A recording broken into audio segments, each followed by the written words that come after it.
नमस्कार दोस्तों, आज हम बात करेंगे लैटिन अमेरिकी देश सूरीनम के बारे में। ये देश लैटिन अमेरिकी होने के बावजूद भी ये लैटिन अमेरिकी देश नहीं लगता है, क्योंकि इसकी संस्कृति हमारे भारत से बहुत ज्यादा ही मिलती जुलती है। इस देश का क्षेत्रफल 1,63,821 वर्ग किलोमीटर है तथा इस देश की आधिकारिक मुद्रा सूरीनमी डॉलर है, जो भारत के लगभग 10 रुपए बराबर होती है। 2018 के सर्वे के अनुसार इस देश की जनसंख्या 5,75,991 थी। पूरे दक्षिण अमेरिका में केवल यही एक ऐसा देश है जहां पे डच भाषा बोली जाती है। इस देश की राजधानी पारामारिबो है। इस छोटे से देश की आबादी का लगभग आधा हिस्सा राजधानी पैरामारिबो शहर में रहता है, जो सूरीनाम नदी के तट पर स्थित है और कैरेबियाई तट से लगभग 9 मील दूर है। इस देश में तापिर सबसे बड़ा भूमि स्तनपायी है। सूरीनम की सीमाएं पूर्व में फ्रेंच गुयाना और पश्चिम में गयाना, दक्षिण में ब्राजील और उत्तर में अंध महासागर से लगती है। इस देश में लोग गाड़ी बाईं तरफ चलाते हैं और दक्षिण अमेरिका में गुयाना में भी लोग बाईं तरफ गाड़ी चलाते हैं। पूरे सूरीनाम देश में केवल एक ही सिनेमाघर है, जिसका नाम TBL सिनेमाघर है। चावल के साथ चिकन सूरीनाम का राष्ट्रीय पकवान है। सूरीनाम क्षेत्रफल और आबादी के अनुसार दक्षिण अमेरिका महाद्वीप में सबसे छोटा देश है। सूरीनाम को आधिकारिक तौर पर रिपब्लिक ऑफ सूरीनाम कहा जाता है और ये दक्षिण अमेरिका महाद्वीप में उत्तर में स्थित है।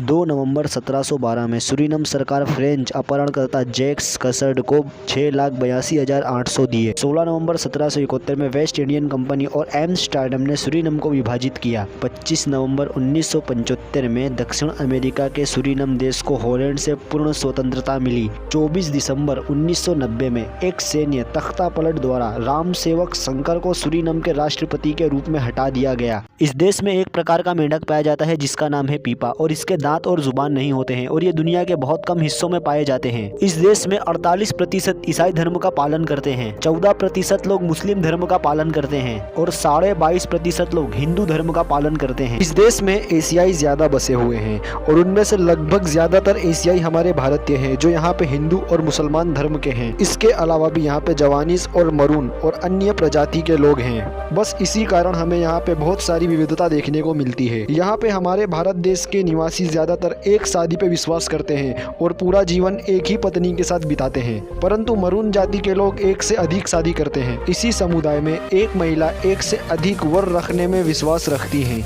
और हाँ, शायद आपको एक बात जान के बहुत हैरानी हो, इस देश के कई हिस्सों में भोजपुरी और हिंदी भाषा बोली जाती है। ये देश प्राचीन समय से प्राकृतिक पूजन पे विश्वास रखता है। ये देश पूरी तरीके से प्राकृतिक है। इसके साथ ही यहाँ पे पेड़ों का पूजन भी बहुत ज़्यादा ही फेमस है। यदि आप किसी हिस्से में जाकर किसी पेड़ को तोड़ते हो या उनका फ़ोटो खींचते हो तो हालत बहुत गंभीर हो सकती है, आपको बहुत ज़्यादा मार पड़ सकती है और इसके साथ ही आपको यहाँ जेल भी हो सकती है, क्योंकि इस देश में पेड़ों को बहुत ज़्यादा ही गंभीरता से लेते हैं और कई परिस्थितियों में पर्यटक की जान भी जा सकती है। दुनिया का कोई भी टूरिस्ट जब इस देश में घूमने आता है तो उसे पहले ही ये बात समझाई जाती है कि इस देश में पेड़ों का फोटो ना ले और इसके साथ ही साथ यहाँ पे पेड़ों को नुकसान ना पहुँचाएं। इस देश में आदमी प्रति इनकम भारत से डबल है। इसके साथ ही यहाँ पे गरीब और अमीर में काफ़ी अंतर देखने को मिलता है।